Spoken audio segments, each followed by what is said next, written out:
Carrrnversations. You guys, welcome to today's conversation. I'm with Usena. What I wanted to say is Usena was on our very season 1 conversation. I still think it's the one that gave us the most views. It's the one that's most really people were so engaged about it. She had shared a story about being a teenage mom and just that whole thing of how it happened. We, for people who are new, who only picked us up much later, Usena is an old student of mine. I taught you old student. Former student of mine. What's the difference between old and former? Old. It's really old now because that was a good, 5 years ago? It's 5 years, not 5 years. 5 years ago. She was in my classroom. I taught her. Okay, so say hi to the people. Hi everyone. Okay, so as Mr. said, my name is Senamile Madonsela.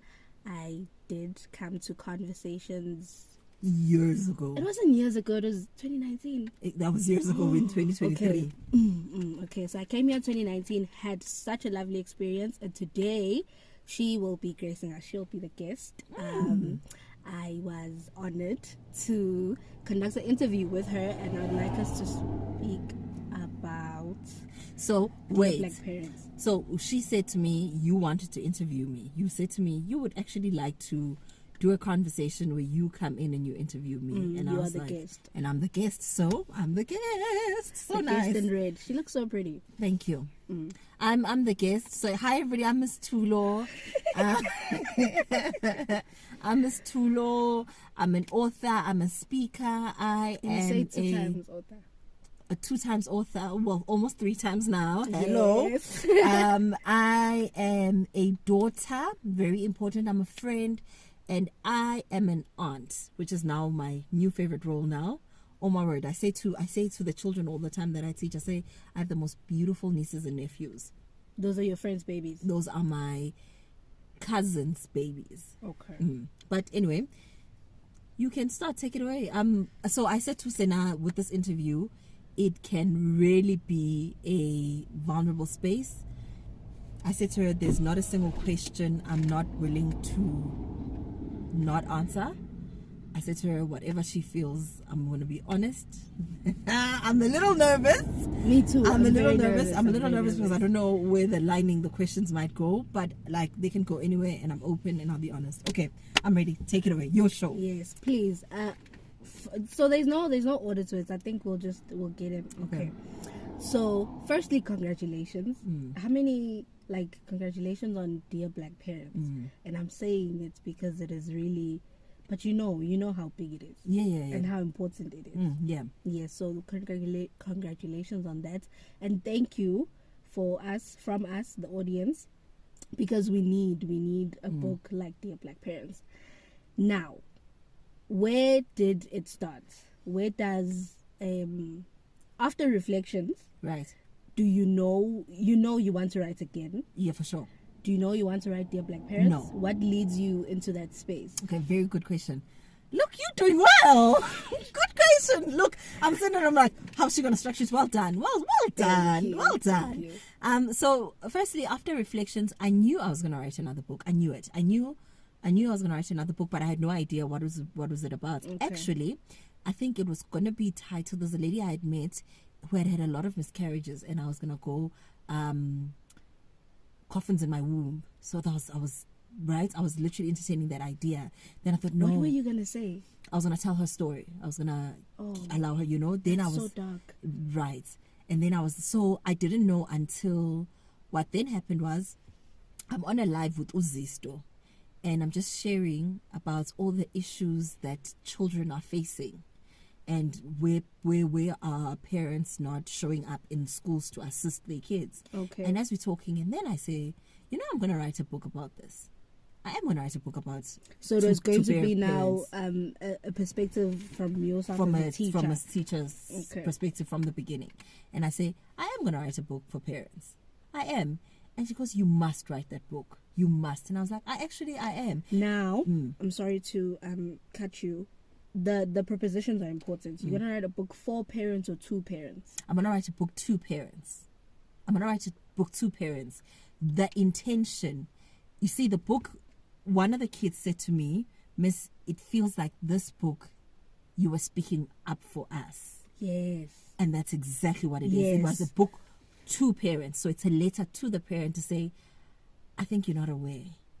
I think you are missing the point here. I think you're so focused on this nakuksala here. So basically, you are the mediator between the child and that's the exactly parents. it. That's exactly what Dear Black Parents is. It's a letter. It's a letter from your child's teacher, and hence it's not from teachers. It's your child's teacher. So this is what your child is saying. A lot of the times in the book, there's moments where I'm like, this is what the kids said. So basically, you are a voice. That's exactly what it is. So empowering. Because when it came out, my sister was like, I want to read this book. I want to read this book. And I was like, I get it. I felt represented as a child. But now I'm also a parent. How have the parents responded to the book? Do they feel attacked? Do they feel like, what did they say? What was their counter? You know, it has been so beautiful. It has been so beautiful. It makes me want to cry. Makes me want to cry because a lot of parents are saying, I didn't know. Right? Like, I've had so many parents, and genuinely parents who are trying, and they're going, I legit didn't know. It's that thing of, I don't have a language for it. I don't have a language for it. I didn't know. I just knew. I'll make a silly example. There's a chapter where I talk about, you've got a 6-year-old and you're divorcing. You go, they're too young to understand, so you just strip them off to go. You think it doesn't have an effect, and it does. Kids pick up. And one thing kids will do, they will pick up. Do you get what I'm saying? And the parent is legit going, I thought njobangasho, and not telling I was protecting my child. And it goes back to the analogy I gave on the TV interview. I'm like, if there's a bomb in the building, the best way to prepare everyone is to say, look, there's a bomb in the building. You don't hide it because you don't want to cause panic. You tell us so that we can get up and everybody's looking for the nearest exit. And even better if you can say, in the case of a bomb, even better if you could have prepared us beforehand. At some point there's a bomb. This is how we would handle it, so that day when the bomb comes, at least somewhere, maybe we might panic and not remember, but someone will remember. There's a key here that we should, And now I'm thinking of parents uguthi, because they don't have a language for it. There's a whole atumzali. My role is I feed you. We don't have, and really this is now from us, our culture. We don't have a heart to heart with our parents. Yeah, for sure. We don't. And so really I believe Dear Black Parents might be a starting point from that. Absolutely. For that, sorry. How were you able to, and you're saying it's a letter from the teacher's perspective, but how were you able to insert yourself in the parent's shoes, seeing that I'm not a parent? Again, very important, I was raised by Black parents. So a lot of the children's stories you related to, I could relate to, because I was like, I think looking back, I remember my mom not doing this, or I remember my mom doing this, or and so being able to relate to the parents was, because I wasn't a parent, so I wrote it from, if my mother ever picked this book up and I was trying to help her, I have to make sure my tone is not judgmental. It's not angry. It's not judgmental. It's not a you. I think there's in the beginning, the opening lines of the book, the actual letter, I say, I'm holding your hand as I write this. You said that to your mom? I said in the book. In the book it says, I'm holding your hand as I write this. You're not alone. I don't want you to feel, uti, I'm judging you. You will feel very offended sometimes. But hear my heart. I so many times in the book I say, listen to my heart, so that you don't feel it's me going, because I know with a lot of the times the parents are only raising from a point of what they know, and you can't raise from what you don't know. Yabo, we raise from basically how we were raised. We use that as a guideline. Okay. So I'm all about a picture. I love drawing mental pictures, and you are telling me that you had to write this with the tone of humbleness, forgiveness, and just grace, because you were thinking of your mom. And now that wouldn't have happened had you not dealt with my issues. Your issue with your mom, your healing with your mom. So tell us a little bit about that. So my mom, my mom and I grew up with my mom as a little person. I go to boarding school. It does everything. It messes everything up. It messes the structure up. And do you go to boarding school? Your mom, you're not people. You guys are not close. People is our term. People. We were close. We were close before I go. Okay. So, but in my 9-year-old brain, I go to boarding school and I struggle. And everybody says to my mom, take her out. She's not coping. She's not coping. And my mom is like, no, she will soldier on. Tough love. Tough love. Mom does the ultimate tough love. And the tough love has an adverse effect on our relationship, because then what tough love does, it says, I can live without you. Right? It solidifies my independence.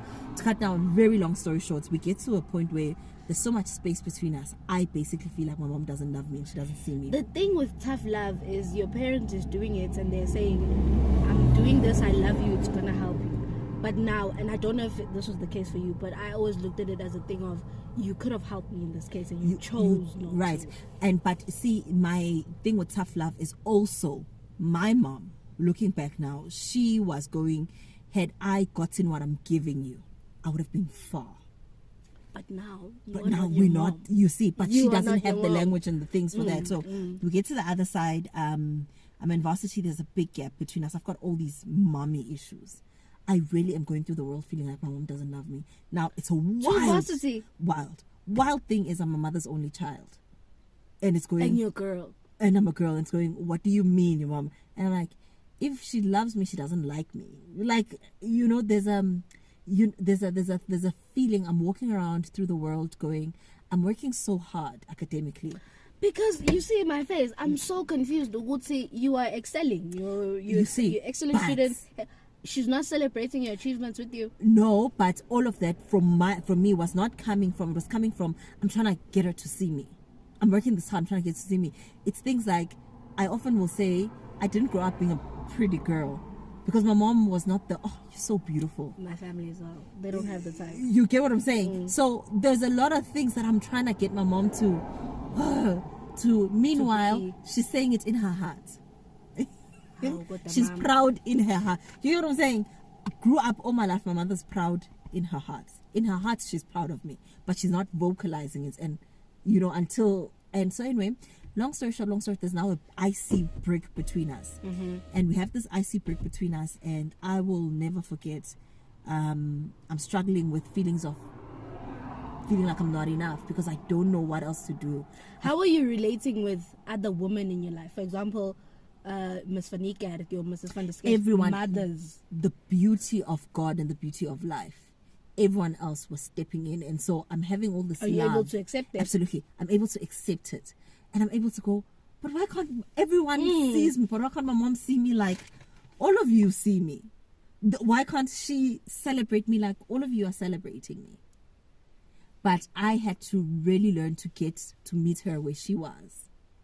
And so healing my relationship with my mom was, I want to tell you a beautiful, beautiful story.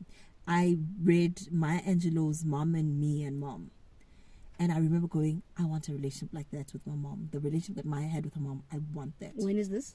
This is prior to, I knew of the book in varsity, but actually only got to read it. My timelines might be off now. But I know before I wrote Dear Black Parents, I had just finished reading Mom and Me and Mom, and I was going, man, we can have it. Maya had it, and which years was that with her mom? And the dynamic of the dynamics, right? Mom. And I'm going, okay, how am I going to build my relationship with my mom? And rule number one was I had to learn to isolate my mom from myself. She's not umagas babazo, she's a person and she's a woman. Oh, when I isolated from myself, oh my goodness, we really are the same person. That's number one. Now I'm a woman, I'm going, oh, this is how my mom and I are similar, and this is where we differ. Let me enjoy her without expectations. Okay. Number two, I will have to forgive my mom continuously. Because there will be so many things that she will do unaware and aware. And then the big thing that I always say, what made my mom, why she gets the crown, is my mother was willing to have difficult conversations. We finally got to a place where I was like, Mama, I felt all my life that you don't love me. And what was and her then response? her response was, maybe I didn't know how to love myself, so I couldn't give you that love. That's big. My mom is a black woman, and that is big. And when she said that, a big thing of compassion came, and I looked at my grandmother and I thought, now, I'm getting teary because I'm thinking so much of so much of norms in society and in our culture says a woman must give. So she knows how to give, but she didn't know how to do that for herself. so there's no way she can do it for She me. can do it for you. And she will care for the house, for the people, her husband, exactly, all of that. Exactly, and that is the plight of dear black parents. That is at the core. It's like they mean well, but it's just not. It's not coming off It's like not that. coming off like that. You know, and that's the part where dads are working so hard for their families, but it's just not coming off. I'm working hard because I love you. You know, and so we go through it, and I learn to be compassionate towards my mom. So when I talk about 3 things: conversations, compassion, and forgiveness, heals anything. Compassion, saying I have to get to a place where I'm compassionate. I want to hear. I want to hear. To change. I'm compassionate towards you. I'm not judging you. We're not, every time we meet, I'm not gonna say, first of all, I'm gonna let it go. Yes, you are still going to hurt me. So every time when you say something that's ignorant, because black parents do that, when you say something that's hurtful, I will drive and will say, hold your heart, she doesn't mean it. Hold your me to me. So mothering me first, she doesn't mean it. Let it go. Let it go. She just doesn't have the language. Be compassionate. Be compassionate. Be compassionate. Be compassionate. Okay, now that I don't know how I feel about that, because 2 things. You offered forgiveness, but they didn't ask for it. Yes. Not all of us can do that. And also, it's not all our mothers. Okay, it's not all our mothers. It's not all our mothers who are willing to have difficult conversations. You might get someone whose mom is, you are attacking me. For sure. Stay in your lane as a child. So you forgive them without... Yeah. Without asking for... You meet them where they are. So in other words, if I'm being practical about meeting my mom where she was at, I started to do more things I'm learning her as the individual, so that when I come to her, I'm doing things that she likes to do. I'm discovering her, and I'm opening a world of play. My mother loves to play, so we played a lot. Okay. That we really, in the beginning, we didn't just start off and have a meeting and say, Mama, today we're going to fix our relationship. That's not how it started. Was the playing not awkward? What's that? No, my mom's playful, naturally playful. Okay. And so naturally playful means it's going to take time before we get to the deep stuff. But I have to meet you there. Let me soften your heart. Let me soften, really. And it was continuous and it was work. But I want to say something that Usbo said. And a lot of people, and I know a lot of people have awkward relationships with their mothers. A lot of my friends have awkward relationships with their mothers. A lot of them. And what happens to adult girls, they get to a place where they go, oh, ma's like this. They just get to understand it's just like this. And they accept it and they walk away. The difference between me is I wasn't willing to walk away. My issue was I read that Maya Angelou book. And I was like, you wanted that for yourself. I wanted that for myself. Ms. Tula, I'm worried about you saying sometimes she will have things of a speaking off key. Yeah. Being ignorant. Ganti, does the you mothering yourself not end? No. I had to mother myself because it's you have to know what people are capable of. So in me knowing my mom, I came to learn, this is her capacity. Asking my mom to give me what she doesn't have is cruel and unkind. There are certain things that she cannot give me. She cannot give me what Mrs. Van Kerk was giving me. She doesn't have it. Doesn't make her less of a woman. She just doesn't have it. So if I need something, I will have to accept Uguti. I'm going to have to find it somewhere else. It's cruel to expect them to give you what they don't have. that part. And sizowazi njani when what you need, she's the only one that can give you. That's not true. That's not true. You believe that? With my whole heart. It's that whole thing you were explaining of how your love will go around for your child around the whole world. That's it. And it's a thing of what you need, you will find. You will find. If your survival requires you to have it, it shall come to you. But you have to be open enough to know which it's not always gonna come packaged the way that I want it. And it's not all. You have to also know this is what I needed as a child, but now this is what I need as a grown woman. And you must learn that distinction, because a lot of the time we are looking for what we needed as children, and we keep nursing that. That's the thing, and forgetting what we need right now. Do you need at 28 somebody to read you a bedtime story? No, you don't. But Misulo, sometimes it's not necessarily the bedtime story, but it's the affection that is associated with that. But it's the but clear. Let's double check. At 28, do you need it? No, it's the 8-year-old that does. Okay. So now, if at 28, I need the comfort and I need I'm here for you. You know who has to do that for that 8-year-old now? The 28-year-old. I mean, it's growth. It's growth. It's unfair, but also, it just is. It just is. And in it's very beautiful. And in it, I was able to see my mother's young girl as well. Able to see. So I want to tell you a very vulnerable moment. I had gotten a bad call from the doctor about a situation, and I called my mom to say, hey, I didn't get good news from the doctor. And she said, okay, bye, and she dropped the phone. Exactly like this. And I thought, she's still going to call later on. She didn't. Now, healed me knew this just triggered her little girl. No way I'm your only child and I'm telling you the doctor just gave me bad news and you go, okay, bye. Her little person is going, I don't know what to do. I don't know what to do. My child's going to die. I'm running away. Make it go away. Make it go away. Make it go away. But I couldn't have come to that point if I'm still holding on to, you're never there for me. But Ms. Tula, when do our parents grow? Because someone said on Twitter, they said one of the things about growing up is you learn what you have to parent your parents. Yeah. And fine, but now we are walking this road together hand in hand. But when does your mom have a moment of, child me is scared of this, I'm out of control, but adult me, when does that kick in for them? Because remember now, it kicks in. They don't know that they can heal. Oh, Goko Betu are still there.